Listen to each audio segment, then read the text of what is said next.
So mapapansin nyo, ang ganda ng ating pipino. Akyat na siya. Then marami siyang magiging possible na maging bunga.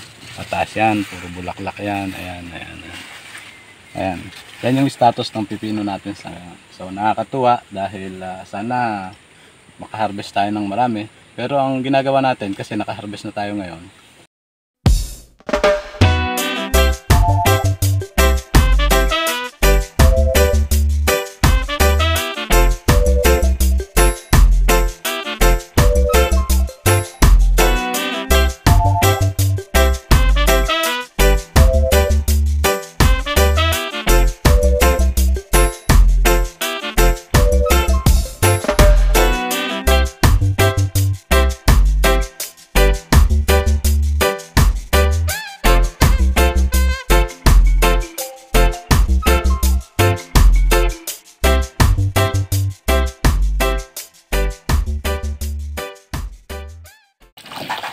ito po, nag-harvest kami ng pipino.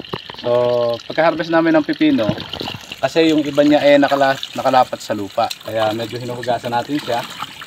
Hindi naman talaga hugas na hugas. Paano sa ganoon, mawala lang yung mga dumi, yung mga debris na hindi natin inaasahan. So, salamat kasi naka-harvest kami. Estimated namin nasa 200 kilos, hindi bababa.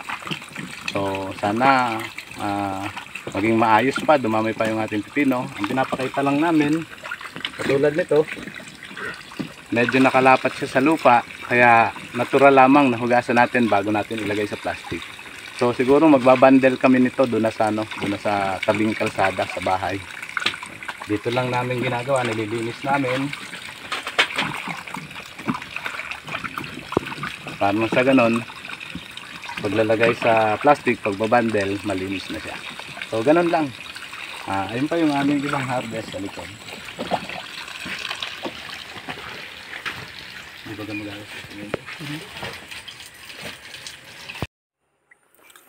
So ayan, tapos na rin tayong mag-harvest ng ating pipino at malapit na rin tayong matapos ng paglilinis. So inaasahan namin na 100 kilos lang ma-harvest ngayong araw, subalit medyo madami tayong na-harvest. Ang packaging nito ay 10 kilos per bag, per packs. Kaya itong sakay ng ating paragos, ng ating hila ng kalabaw, ay 100 kilos yan. Kaya naman, medyo muntik na tayong malate dun sa 9 AM na dapat pipick upin ng ating trader sa tabing kalsada.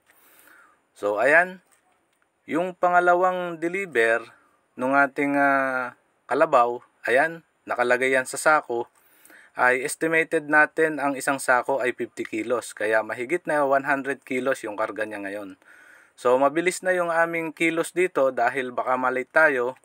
Dahil pipick upin nga ito ng 9 AM. Kaya naman dire-diretso, mabilis na ang kilos para nang sa ganon ay ma-pick up kaagad ng ating trader at madala doon sa trading post na kung saan man niya pagdadalhan. Hanggang dito na lamang, maraming salamat and happy farming sa ating lahat. Thank you.